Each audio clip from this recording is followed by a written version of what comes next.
지금으로부터 약 50년 전 1972년도에 미국을 떠들썩하게 만드는 사건이 발생합니다. 얼마나 그 사건에 후폭풍이 컸는지 전 미국이 떠들썩했던 그런 사건입니다. 바로 워터게이트 호텔이라는 호텔에서 일어난 사건인데, 그래서 그 워터게이트 호텔에서 벌어진 사건이라 해서 워터게이트 사건이라고 합니다. 그래서 닉슨이 그 당시에 집권하고 있을 텐데, 닉슨이 워터게이트 사건 하면 너무너무 유명한 사건입니다. 어떤 사건이었느냐? 이제 그 월남전, 그 베트남전이 한참일 때 그 민주당에서는, 미국 민주당에서는 이 무고한 미국 젊은이들이 너무 많은 희생을 당하니까 더 이상 그 명분 없는 그 추악한 전쟁에서 이제는 멈춰야 된다라고 굉장히 규탄을 많이 했습니다.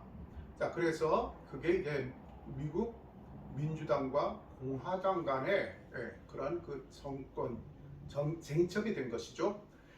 그래서 이제 그 민주당 의원들이 그 워터게이트라는 호텔에 모여서 회의를 하자 해가지고 워터게이트 호텔에 모였습니다. 다 모였는데 거기서 아주 그 호텔의 경비가 우연히 이상한 테이프가 이제 저쪽 모서리 쪽에 붙어 있는 것을 발견합니다. 그런데 이제 그거는 이제 그 청소하는 이 미화원 아주머니들이 키를 거기다가 이제 부착했거니 생각해서 처음에는 대수롭지 않게 생각하다가 이렇게 가까이 가보니까 뭔가 좀 이렇게 네모나서 몽툭한 게 있거든요. 그래서 뭔가 이렇게 봤더니 바로 도청 장치였습니다. 녹음 장치였죠.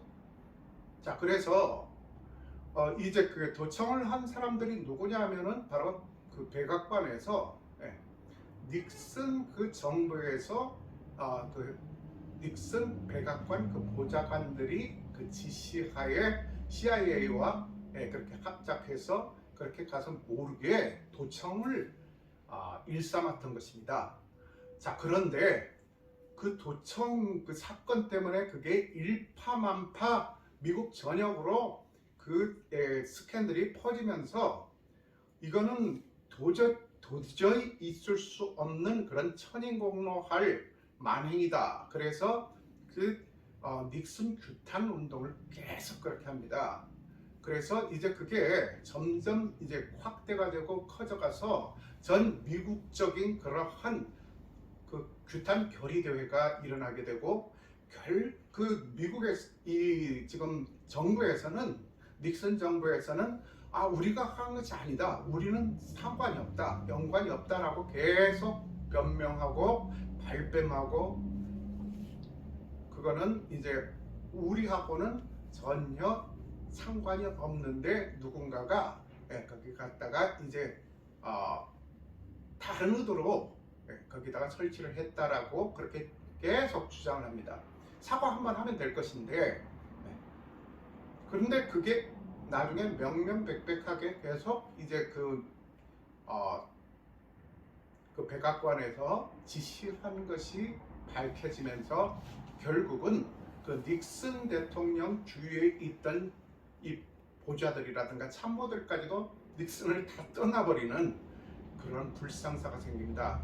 그래서 결국은 닉슨은 미국 역대 대통령 중에서 최초자 마지막으로 도중하차한 하야한 중간에 그렇게 탄핵된 그 대통령으로 기록되어 있습니다. 그런 오명을 남긴 것이죠. 자, 그런데 이제 그 미국 내에서 이제 그런 그 사건이 벌어진 것이 있지 않습니까? 그러면 정치인들끼리 그렇게 서로 이제 뭐 할 수도 있을 거 아닙니까?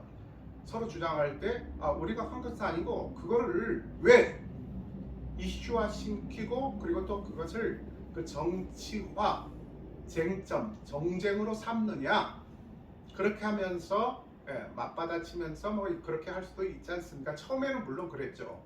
자, 그런데 그게 결국은 이제 계속 거짓말이 드러나면서 이제 결국은 닉슨이 그 문제에 대해서 잘못을 인정하고 하야하는 그런 결말에 이르게 됩니다. 자, 그런데 이번에 우리나라에도 그런 비슷한 문제가 있었지 않습니까? 자, 그런데 그것은 우리나라 그 정치인들끼리 그 다른 그 정당에다가 가서 모르게 가서 이 도청한 것이 아니라 엄연히 우리가 우방이라고 생각하는 다른 나라에서 타국에 서 와서 가장 우리나라의 그 정치 핵심지인 1급 비밀을 논하는 그 대통령실에 와서 그렇게 도청을 했다는 것은 그것은 굉장한 문제입니다. 그런데 정작 그러한 그 엄청난 사건을 당한 우리나라 정부는 그것에 대해서 어떠한 그런 심각성을 이제 발표를 하거나 항의를 하거나 그런 것이 아니라 나쁜 의도로 그런 것이 아니다라고 그리고 또 그게 그 사람들이 어떤 다른 뜻이 있어서 도청한 것이 아니다. 그러니까 나쁜 뜻으로 그런 것이 아니라는 것이죠. 그게 말이 됩니까? 예를 들면 이제 옆에 그 이웃이 있습니다. 이웃은 부유하고 잘 살아요. 그리고 경제적으로나 사회적으로도 힘이 있는 그런 집이에요.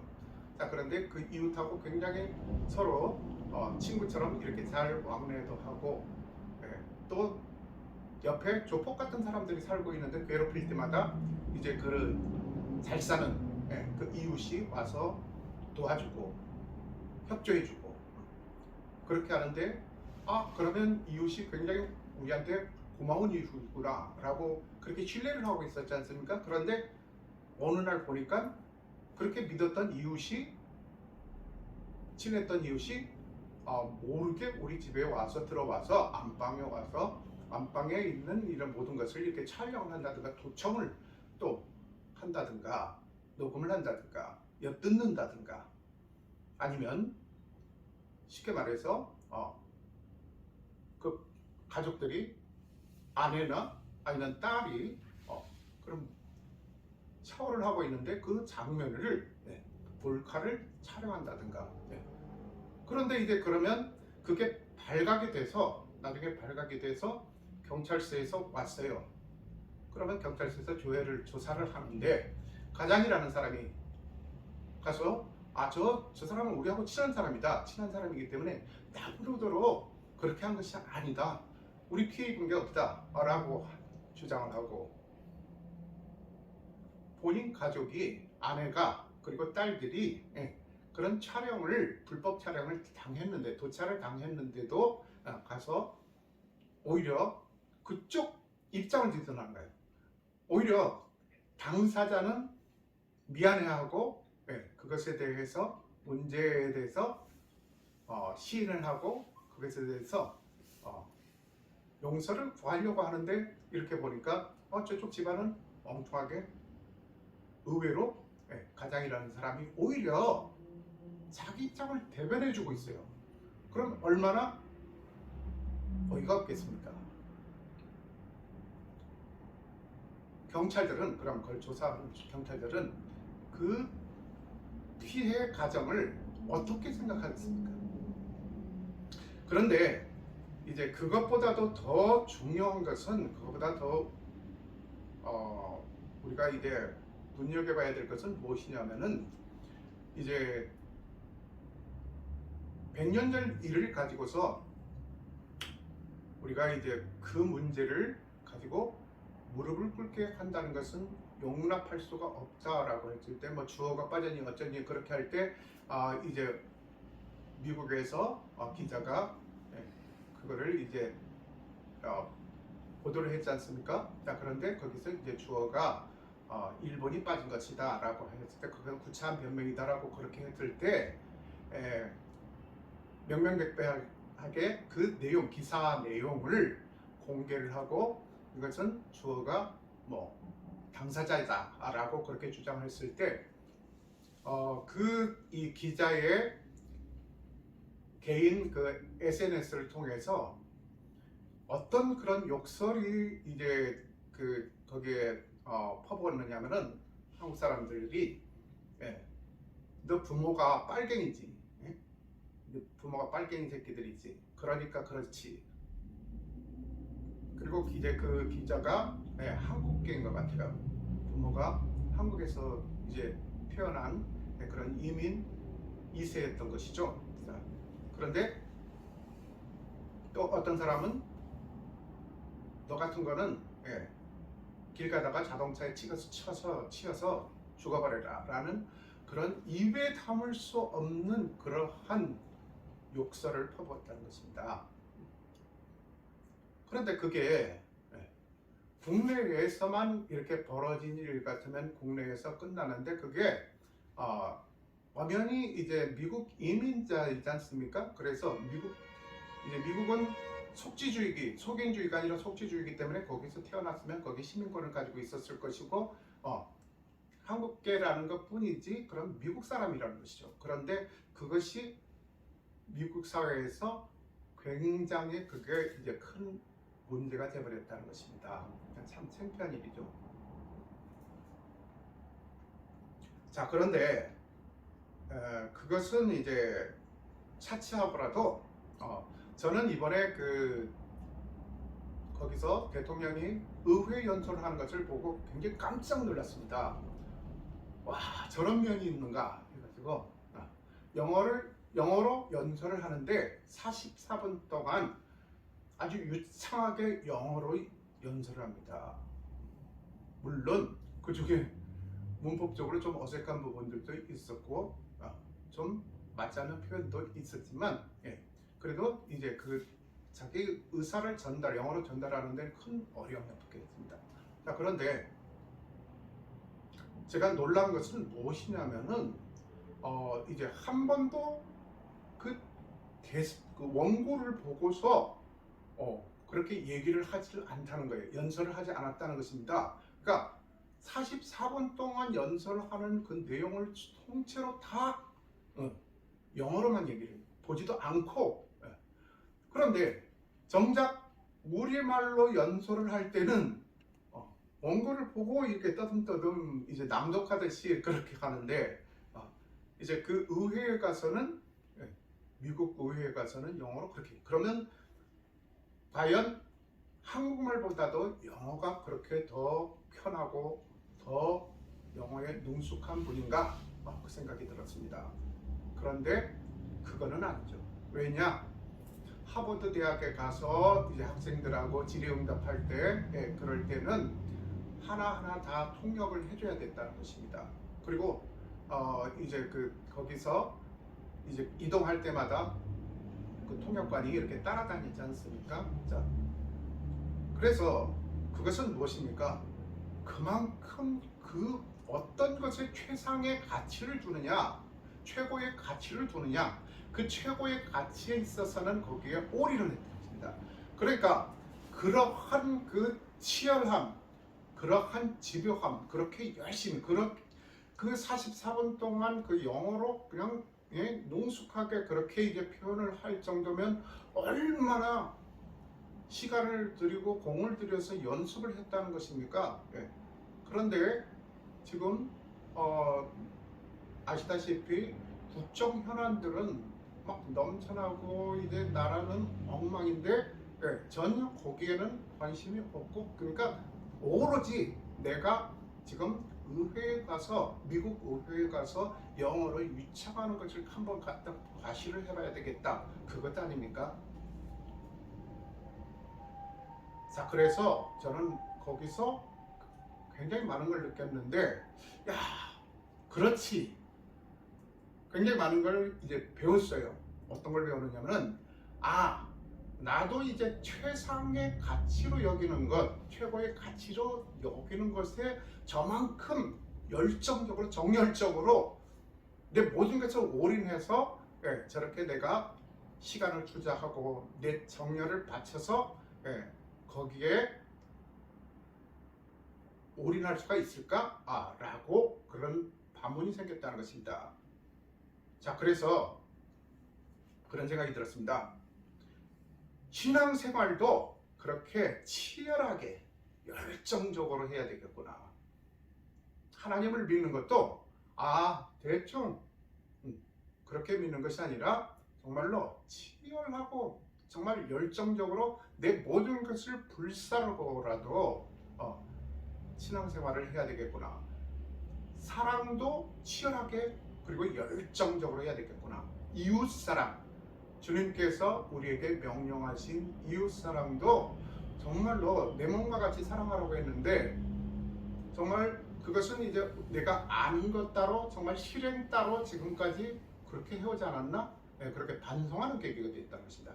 그래서 정말로 여기 성경의 가르침을 하나하나 정말 여기서 정말로 그 중요한 하나님의 메시지들을 하나라도 놓치지 않고 그게 정말 최상의 가치를 거기에다가 부여하고 내가 치열한 신앙생활을 하지 않으면 안 되겠구나라는 그러한 결론을 내렸습니다.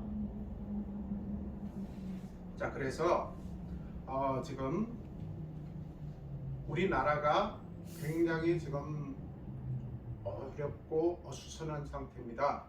그래서 평화가 5년 전만 해도 평화가 정착되는 줄 알았는데 이제는 통일이 되는 것 아닌가 하면서 얼마나 부풀어 있었습니까?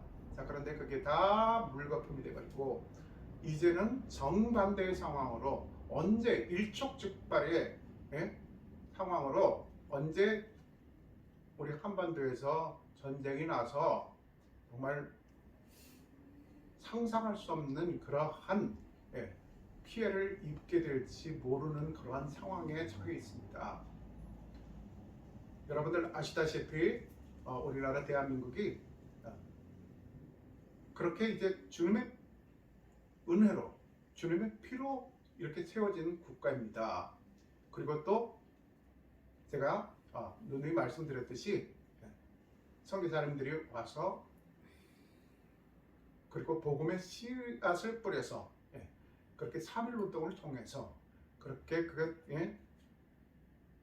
독립운동을 하고 그래서 오늘날 번영된 그러한 대한민국을 이루지 않습니까? 자, 그래서 지금도 국가와 민족을 위해서 날마다 그 시간이 나면 그리고 예배 때마다 국가와 민족을 위해서 우리 한국교회가 열심히 기도를 하고 있지 않습니까? 그래서 정말로 지금은 기도할 때구나, 국가와 민족을 위해서 기도를 해야 될 때구나 라는 생각을 합니다. 전쟁이 장난입니까? 함부로 선제 공격을 한다든가 우크라이나는 땅덩어리가 광대합니다. 그러니까 웬만큼 포를 쏘아도 워낙 그 땅덩어리가 넓어서 큰 타격이 없습니다. 그런데 한국은 우리나라 대한민국은 전쟁이 났다 하면은 그 모든 걸 다 쏟아버립니다. 그냥 속전속결로 가야 되거든요. 그래서 상상도 할 수 없는 그런 인명피해와 재산 손실을 가져올 수 있는 그런 상황입니다. 자, 그런데 전쟁을 함부로 얘기를 한다든가 그것은 지도자로서 적절치 못한 발언이라고 생각합니다. 그래서 우리는 국가와 민족을 위해서 정말 기도를 치열하게 열정적으로 내 혼신을 다해서 해야 된다고 생각합니다. 자, 그래서 오늘 그 열정을 지금 빌립이 에티오피아 내시에게 향해서 지금 쏟아붓고 있는 것이에요. 제가 이러한 그 빌립의 열정을 설명하고자 지금 아까 이제 유엔이 아니라 미국 의회의 연설에 대해서도 제가 말씀을 드린 것입니다. 그러니까 우리가 정말로 어떤 것에 가치를 두고 정말 거기에 그 최상의 가치를 둔다면 이제 자기가 올인을 할 수 있습니다. 시간도 아깝지 않고 어떠한 희생도 아깝지 않다는 것입니다. 그러한 그 열정의 대상이 누구이며 또 무엇을 위한 열정을 우리가 쏟아부을 것인가에 따라서 그러한 이 결과가 다 달라진다는 것입니다. 거기서 영어 연설을 열심히 그렇게 유창하게 했다고 해서 뭐 달라지는 게 있습니까? 어떻게 보면 아니 한국 사람이 한국 지도자가 가서 그러면 한국말로 한다고 그걸 다 통역이 되는데 그것도 어떻게 보면 권한 아닙니까? 자, 그런데 미국 국민들과 소통하고 싶었다. 왜 한국 사람들하고 자기 국민들하고 소통은 소홀히 하면서 불통이라는 그러한 그 대명사가 되다시피 하면서 그렇게 이제 거기 가서는 다른 민족하고는 그렇게 소통을 하려고 하는지, 그리고 그 너그러운 마음, 그 통 크고 너그러운 마음을 왜 지금 위안부 할머니들이라든가 그리고 사도광산에서 그 피해를 입은 그 할아버지들을 어르신들을 위해서 쏟아붓지는 못할까요? 그래서 지금 여기 보십시오. 그 빌립의 열정은 차원이 다른 열정이었습니다. 복음을 위한 열정, 그러니까 주님을 위한 열정, 주님의 복음을 전하고자 하는 열정입니다. 그래서 그 빌립의 열정이 어떠한 결과를 가져다 주는지 여기서 우리가 오늘 본문에서 잘 드러나고 있습니다. 자, 보겠습니다. 26절에 보면 주의 사자가 빌립에게 말하여 이르되 일어나서 남쪽으로 향하여 예루살렘에서 가사로 내려가는 길까지 가라 하니 그 길은 광야라 했습니다. 주의 사자가, 그러니까 사자가 나타났다는 것이다. 천사가 나타났다는 것이죠. 자, 그래서 주의 사자가 빌립에게 말하여 이르되 일어나서 남쪽으로 향하여 예루살렘에서 가사로 내려가는 길까지 가라. 그러니까 예루살렘에서 가사까지는, 그러니까 가자지구를 말합니다. 지금 가자지구. 지금은 이제 팔레스타인인들이 이제 피에로가 그쪽에 거주를 하고 있는 그 지역을 말하죠. 자, 그런데 그 지역에 왜 가냐면은 왜 가겠습니까? 지금 에티오피아 여왕의 내시가 예루살렘에 왔다가 예루살렘에서 제사를 드리고 이제 내려가는 길이라는 것입니다. 그쪽으로 가라는 것입니다. 그러니까 두말하지 않고 이제 지금 빌립이 순종하는 그런 모습을 보입니다. 그런데 어떤 길입니까? 영어로는 데저트 로드, 그러니까 무엇입니까? 사막길. 여기는 광야라고 하는데 그 사막길이라는 거죠. 이스라엘이 사막 지역이었지 않습니까? 옛날에 도로라도 잘 뚫려 있었습니까? 그 험한 길을, 그러니까 예루살렘에서 그 가자지구까지는 여기서 지금 그 서울에서 예를 들면 부산 이상의 거리, 그러니까 우리나라 남한의 끝에서 끝까지의 거리 이상의 거리라고 생각하시면 될 겁니다. 자, 그래서 남쪽으로 향하여 예루살렘에서 가사로 내려가는 길까지 가라 하니 그 길은 광야라. 일어나 가서 보니 에티오피아 사람 곧 에티오피아 여왕 간다게의 모든 국고를 맡은 관리인 내시가 예배하러 예루살렘에 왔다가 라고 했습니다. 보니까 누가 있습니까? 에티오피아 사람 곧 에티오피아 여왕 간다게의 모든 국고를 맡은 관리인 내시라고 했습니다. 이제 그 간다게는 이디오피아 여왕입니다. 그 간다게가 이디오피아 여왕의 이름이 아니라 이디오피아 왕조를 말합니다. 그러니까 우리가 바로 하면 애굽의 그 바로 왕이 그 바로라는 이름이 아니고 파라오 왕조를 말하죠. 그래서 그 이 왕들한테 붙여지는 호칭. 로마는 어떻습니까? 로마는 카이저라고 했지 않습니까? 그래서 가이사라고 하죠, 여기서. 네. 그래서 그렇게 이제 왕에게 붙여지는 그런 왕조입니다. 그리고 또 우리가 잘 아는 이제 아브라함이 애굽에서 실수를 했던 것을 또 어디 가서 합니까? 똑같은 실수. 자기의 아내를 누이라고 그랄 왕 아비멜렉에 가서 그렇게 하죠. 그 아비멜렉이 이제 똑같은 그 바로와 같은 그러한 그 속임을 이 아브라함에게 당했는데, 그런데 그 아들 이삭도 역시 또 아비멜렉 앞에 가서 자기 아내 리브가를 이제 아내라고 그렇게 속여서 자기 목숨을 부지합니다. 그런데 그 아비멜렉도 그 왕 이름이 아니라 그 왕조입니다. 야, 그 아브라함 때 그 아비멜렉이었는데 그가 이삭 때 그 몇십 년, 그 100년도 가까이 됐는데 또 아비멜렉이야, 또 이거 뭔가 이상하지 않나? 그렇게 생각하시는, 오해하시는 분들이 있는데 그런 왕조라는 것이요. 그래서 여기서 보면 그 간다게, 그러니까 여왕의 그 왕조죠. 그러니까 간다게의 모든 국호를 맡은 관리인 내시. 그런데 어떤 그 신학을 풀이하는 사람, 그런 학자들은 내시라기보다도 내시는 거세 남자를 말하지 않습니까? 자, 그런데 그런 사람이 아니고 국고를 맡을 정도니까 이제 내무부 장관, 그러한 고위 관리일 것이다. 그렇지는 않습니다.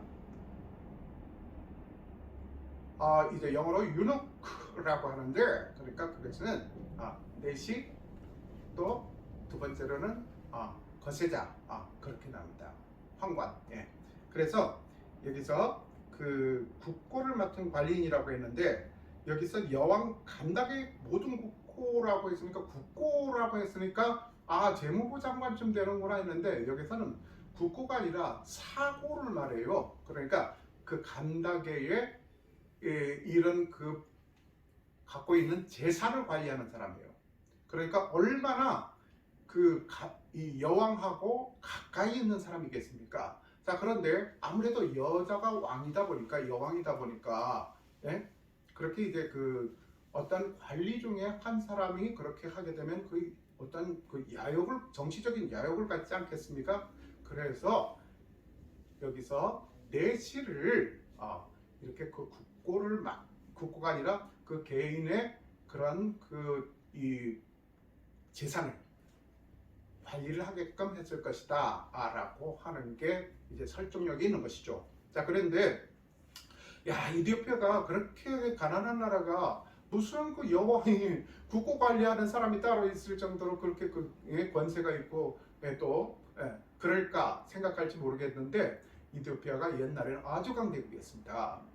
어떤 역사학자가 세계 4대 제국을 얘기를 하는데, 첫 번째가 로마 제국, 그 다음에 그 페르시아 제국, 세 번째가 칭 다이나스티가 어디냐면 청나라, 청왕, 그 다음에 지금 에티오피아 제국을 말합니다. 그래서 한때는 그 에티오피아가 이제 그 이집트를, 그러니까 애굽이죠. 애굽이 그 당시에 그 세계에서 가장 번영하고 잘 사는 그런 나라지 않습니까? 그래서 나일강의 문명 때문에 그 이집트만 강하고 그 다음에 나머지는 전부 다 그 속국처럼 힘이 없는 나라였다고 생각하는데 그렇지는 않습니다. 왜냐하면 이제 그 이디오피아가 지대가 굉장히 높습니다. 그 나일강 상류가 에티오피아를 가로질러서 이렇게 흐르게 됩니다. 그래서 이제 그 나일강의 그 범람하는 물과, 그리고 이제 지대가 높다 보니까 이 더운 그러한 그 열대 기후인데도 지대가 높다 보니까 서늘한 거예요. 그래서 세계 최초로 수수도 재배하고 그렇게 그 농업이 발달하고 그 당시에 농경사회였지 않습니까? 그래서 농업이 발달하다 보니까 어떻겠습니까? 막강하지 않습니까? 국력이. 그래서 이디오피아가 그 이집트하고 전쟁을 또 치르기도 했었는데 오히려 이디오피아가 이집트를 먼저 침공을 해요. 자, 그런데 거기서 이제 그 이디오피아와 이집트의 전쟁을 그렇게 그 이야기로 스토리로 만들어진 제작된 그 오페라가 있어요. 바로 이탈리아의 여러분들 잘 아는 그 주세페 베르디의 오페라 아이다가 바로 이디오피아 그 아이다가 이디오피아 공주의 이름입니다. 이디오피아 공주 아이다와 그리고 이집트 장군 라다메스라는 이런 영웅과 같은 그러한 인물 라다메스의 간의 그 사랑 이야기를 나눈 그런 다룬 것이 이제 아이다거든요. 자, 그만큼 이디오피아는 아주 이제 번영한 그런 국가였습니다. 그래서 지금 그런 국고를 여기서 국고를 맡은 관리인이라고 했는데, 그러니까 아무튼 그것도 이제 국가재산으로 왕국이니까 왕조니까 국가재산으로 이제 포함되겠죠. 자, 그런데 전 국가의 그 재물을 관리하는 그 재무부 장관 같은 사람이 아니라 그렇게 왕실 그렇게 이제 금고를 담당하는, 그러니까 이제 그 금고를 아무한테나 맡길 수 있겠습니까? 그러니까 자기 가장 친구 가까운 사람에게 믿을 수 있는 신뢰할 만한 그러한 아끼는 그러한 신하에게 맡기겠죠. 그래서 그렇게 권세가 있는 넷이라는 것입니다. 자, 그래서 예배하러 예루살렘에 왔다가 돌아가는데 수레 타고 선지자 이사야의 글을 읽더라. 그런데 지금 그 애굽도 무지 큰 나라인데 애굽보다도 밑에 있는 나라가 에디오피아거든요. 그 에디오피아 그 먼 데서 지금 예루살렘, 이스라엘 유대 땅 예루살렘까지 와서 예배를 드리러 온 거예요. 대단한 믿음 아닙니까? 자, 그런데 어떻게 지금 이 사람이 이 네시가 하나님에 대해서 알았길래 예루살렘까지 예배 드리러 올 정도로 그렇게 믿음이 있었는가? 그것은 솔로몬 시대 때로 또 돌아가야 됩니다. 그러니까 이디오피아의 그 초대 왕이 솔로몬이라고 생각합니다. 왜냐하면 솔로몬과 시바의 여왕이라는 그러한 이제 우리가 스토리를 이제 잘 알고 있죠. 그런데 그 시바의 여왕의 그 어디 출신이냐면 구스 출신이라고 나와 있어요. 구스가 어디냐? 바로 에디오피아예요. 그러니까 결국은 무엇입니까? 폼페이오스 또는 율리우스 시저하고 이제 그 클레오파트라가 이제 거의 뭐 연인인지 아무튼 뭐 그 부부 비슷한 그런 관계에서 이제 나중에 그 시저가 이제 그 이집트까지 그렇게 왕처럼 그렇게 여겼지 않습니까? 자, 그것처럼 그 솔로몬의 영향을 받아서 거기에 이미 하나님의 그 복음이 전파가 되어 있었다는 것입니다. 자, 그래서 이제 그 국고를 맡은 네시가 예배하러 예루살렘에 왔다가 돌아가는데 수레를 타고 선지자 이사야의 글을 읽더라. 자, 여기서 그 수레라고 하니까 굉장히 달구지 같은 짐 싣는 수레가 아니고 영어로 chariot, 그러니까 마차 그리고 병거라는 말입니다. 그 당시에 신발이나 제대로 신고 걸어 다니기도 힘들 때에 마차 타고 다녔다는 것입니다. 그러니까 대단한 그런 권세를 갖고 있었다는 것이요. 그런데 그 마차를 그러면 그렇게 먼 길을 왔다 갔다 하면서 그 식량이라든가 뭐 이런 모든 것을 관리하는 관리들까지 쫓아왔지 않겠습니까? 자, 그래서 그 에디오피아 네시가 이렇게 그 수레를 타고 내려가고 있었다는 것입니다. 그런데 지금 뭐를 들고 있느냐면은 두루마리 성경을 들고 있었는데 그 두루마리 성경도 그 당시에 그 아무나 들고 있었던 거 아니에요. 굉장한 그러한 사회적인 그러한 지위를 갖추지 않고서는 그렇게 그 두루마리 성경을 두루마리 그 문서 자체를 소유할 수가 없었다는 것입니다. 자, 그래서 선지자 이사야의 글을 읽으라 했습니다. 자, 이사야 구약이지 않습니까? 자, 구약에 지금 어떤 내용을 읽느냐면은 이사야서의 그 이사야 53장 내용을 읽고 있었어요. 자, 그런데 어떤 내용이었느냐? 지금 밑에 나옵니다. 그런데 29절에 성령이 빌립더로 이르시되 이 수레로 가까이 나아가라 하시거늘, 지금 보십시오. 그 빌립이 자기 의사대로 자기 열정만 가지고 열정만 쏟아붓고 계속 주님이 땅끝까지 이르러 주님의 복음을 전하라고 명령하셨으니까 난 열심을 다해서 내 방식대로 열심히 할 거야가 아니라 성령이 사로잡혀 있다는 거예요.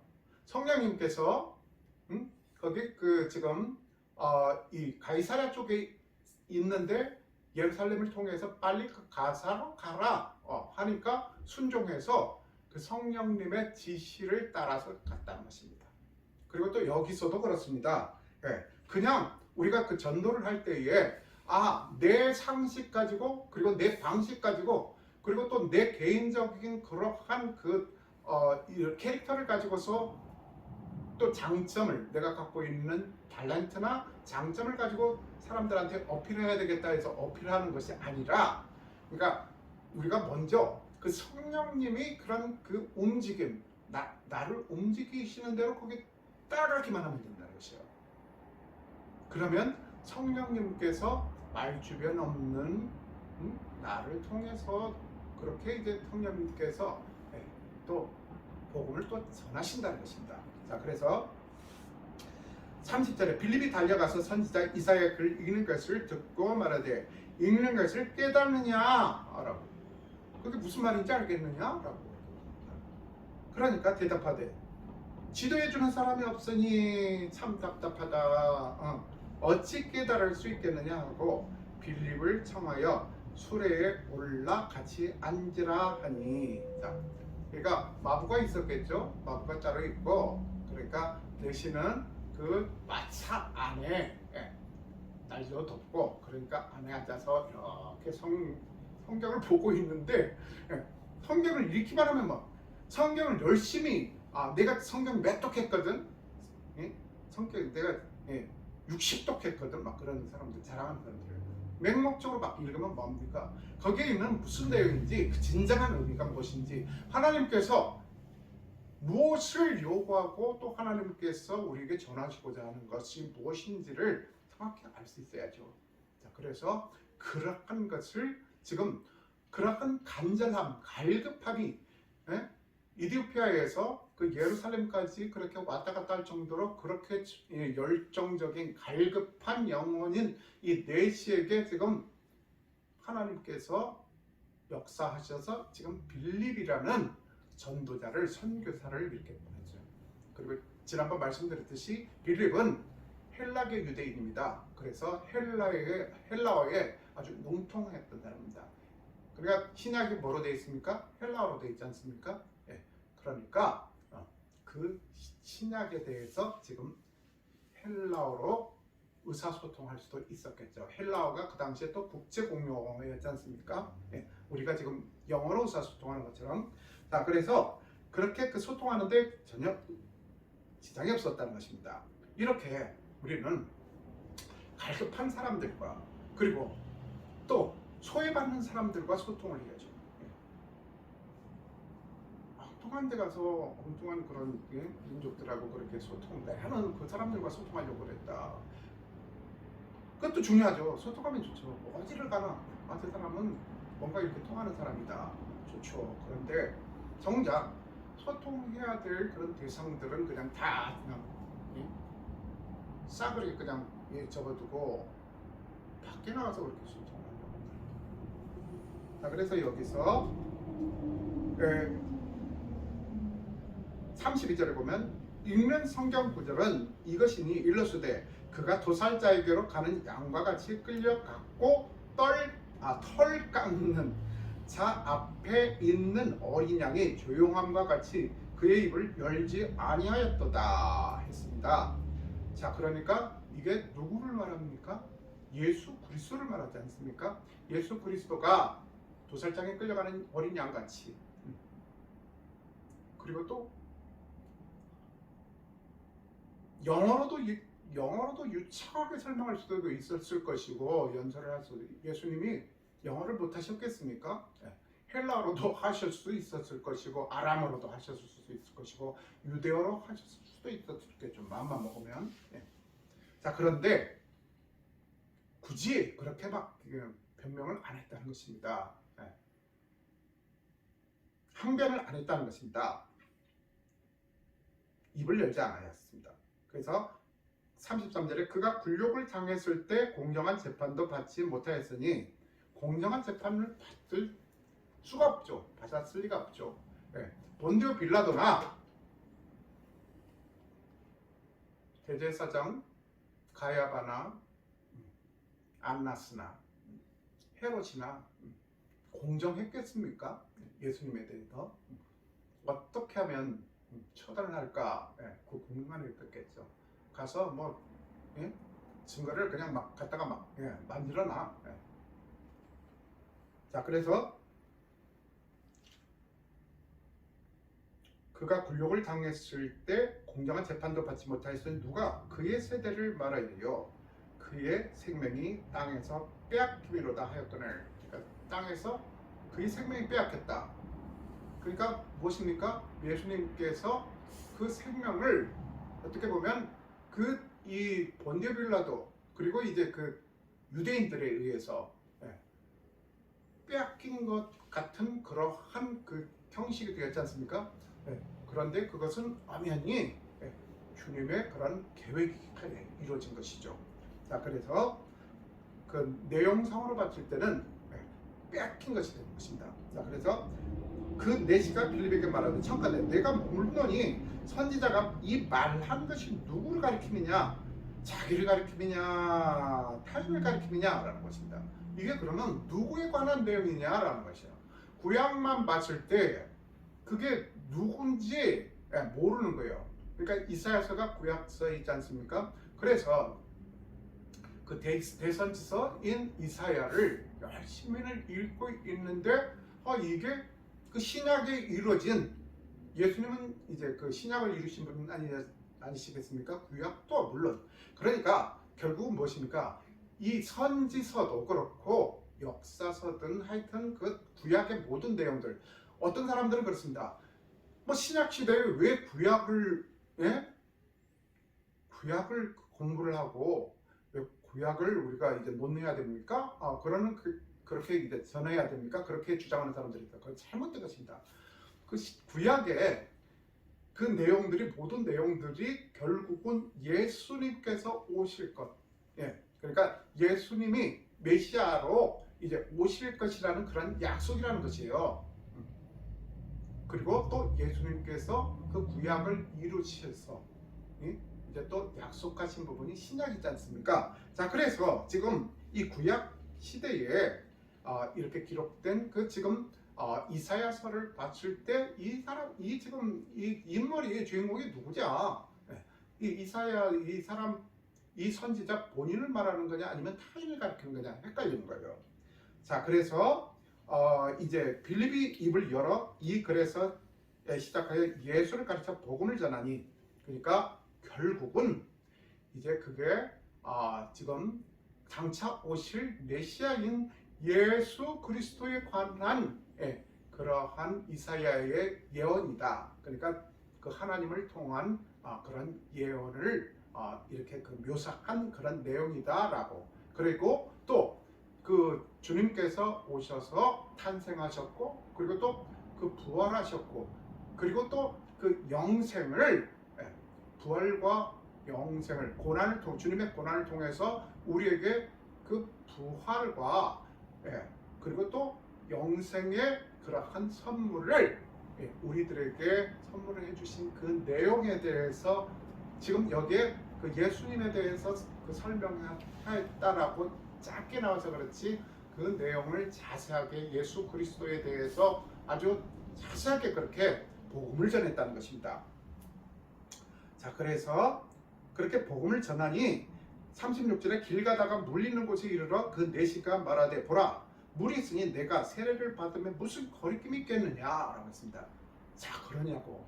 그러니까 무엇입니까? 나는 그 전에 내가 주님을 몰랐는데 앞으로는 이전에 나를 이제는 지워버리고 이전에 그 지었던 그 죄악을 이제는 그 예수 그리스도의 보혈로 이제 딱 이렇게 깨끗이 맑게 정하게 지워버리고 새로운 그런 그 삶을 살겠다. 그러니까 하나님을 영접하는 예수 그리스도를 내 마음속에 구주로 영접하는 그러한 인생을 살겠다라고 그렇게 이제 세례를 받겠다고 그렇게 이제 나에게 세례를 줘라라고 그렇게 하는 것입니다.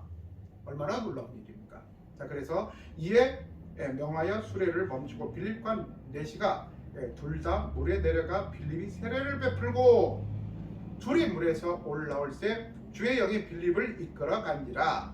여기서 그러니까 빌립은 보세요. 항상 보면 영의 성령의 이끌림을 당하는 그런 사람이라는 것입니다.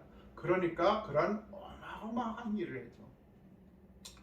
그래도 명색의 그 강대국의 그 빛과 번쩍한 대제국의 그 내시거든요. 그러니까 마차를 타고 다니고 지금 같으면 뭡니까? 캐딜락이나 벤츠 아니면 롤스로이스 같은 거를 끌고 그렇게 다니면서 기사 딸린 그러한 자가용을 타고 이제 다니는 그런 사람이고 지금 이 빌립은 행색이 어땠겠습니까? 그 광야길을 그렇게 달려서 오직 이 그 지금 그 간다기의 내시 이디오피아 내시에게 복음을 전해야 되겠다는 그러한 열정으로 치열하게 이 간다기를 아주 내시를 찾아서 남쪽으로 그렇게 갔지 않습니까? 그래서 그 열정을 거기서 불살랐다는 것입니다.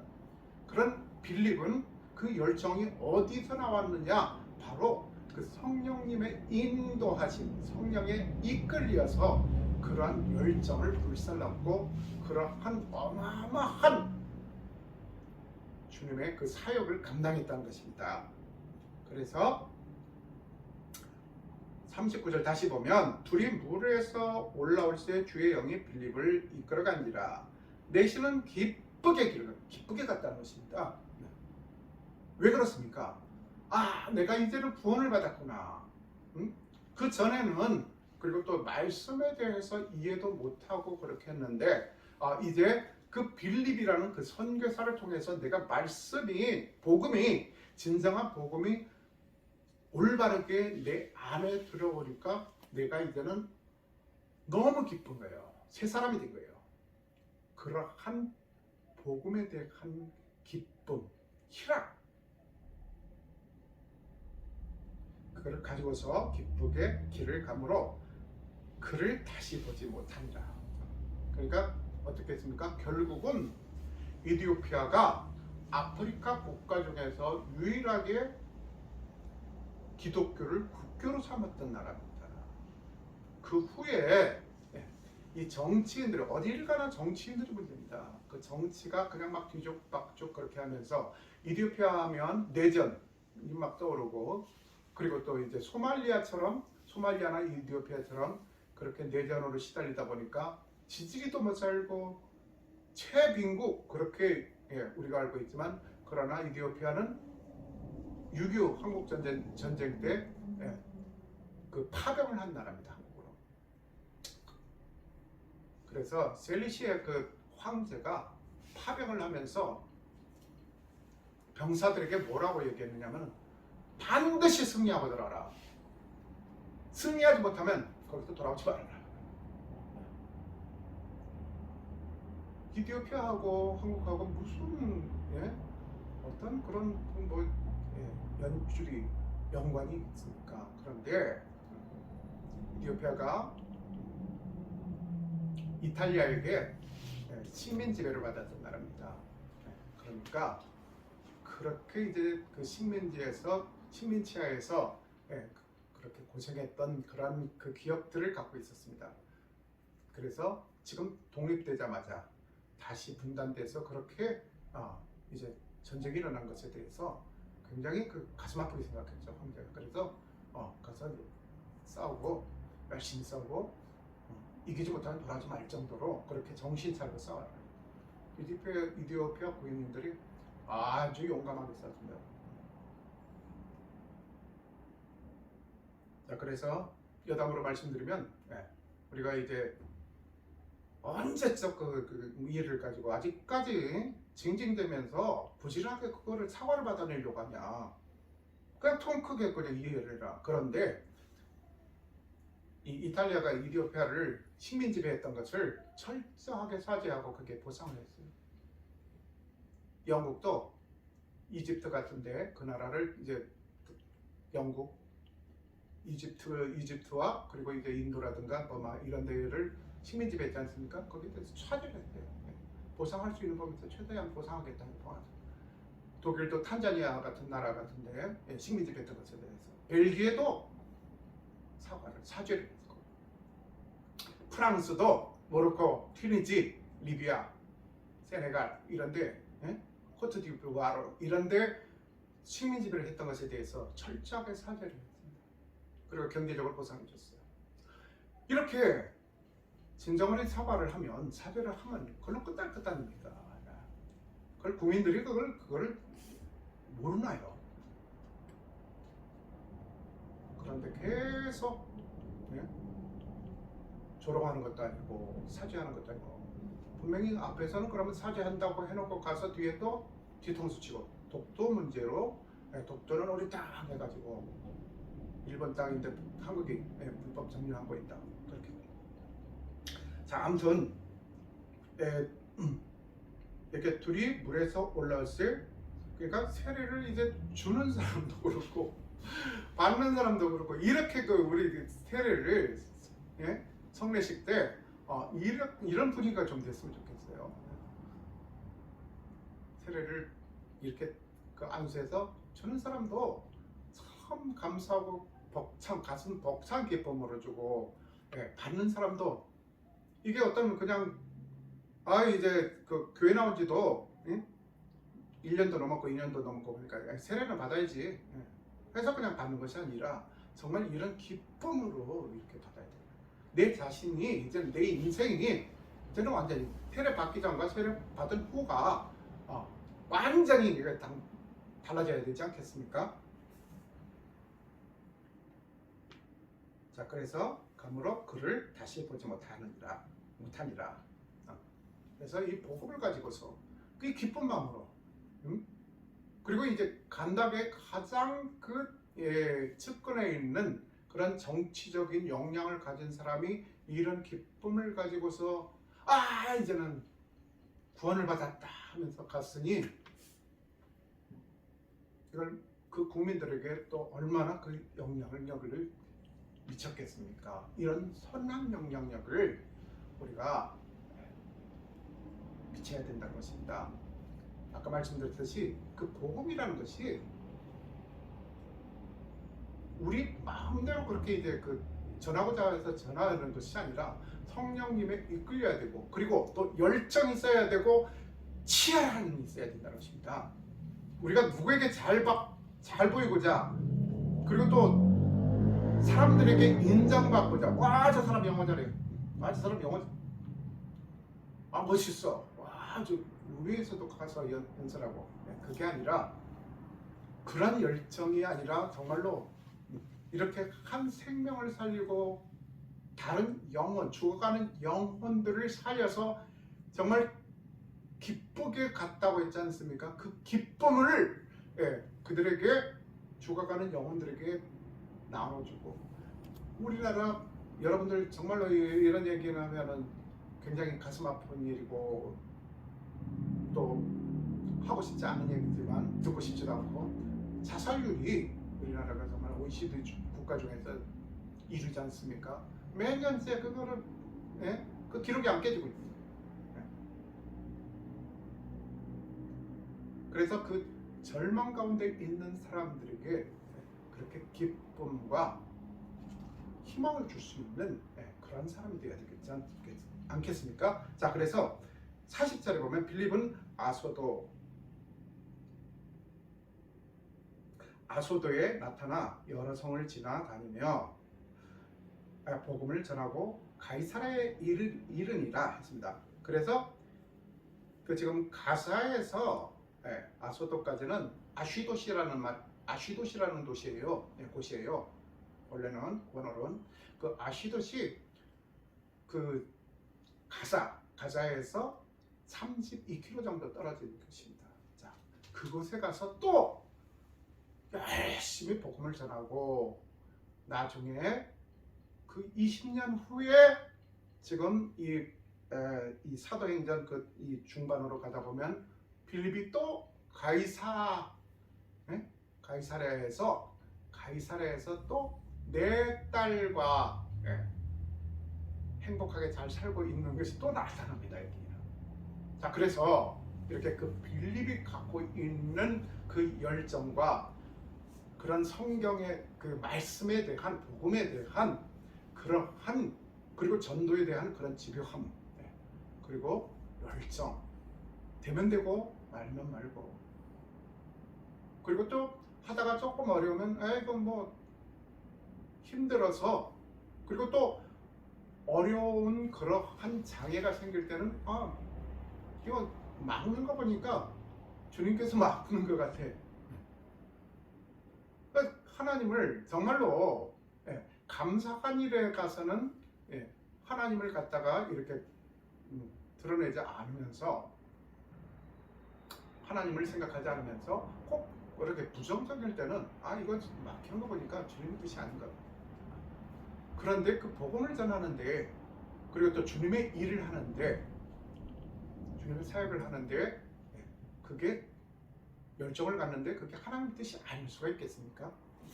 그래서 우리는 지금 그 내가 갖고 있는 그 능력이 달란트가 저마다 이제 다를 것입니다.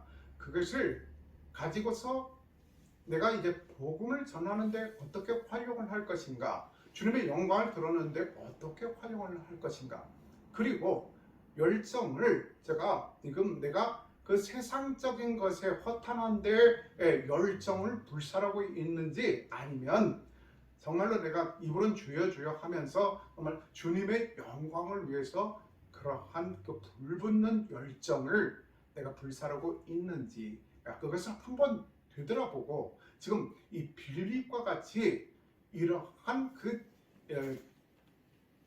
갈급한 영혼에게 다가가서 그렇게 희망의 복음을 전하며 또 그 복음을 받은 사람이 기쁨에 넘쳐서 변화되고 그 변화된 것으로 끝나는 것이 아니라 또 다른 사람들에게 그 기쁨을 또 나눠주고 하는 그러한 그 선한 역을 전파하는데 우리가 동참하는 저와 여러분의 아름다운 삶이 되시기를 주님의 이름으로 축복합니다.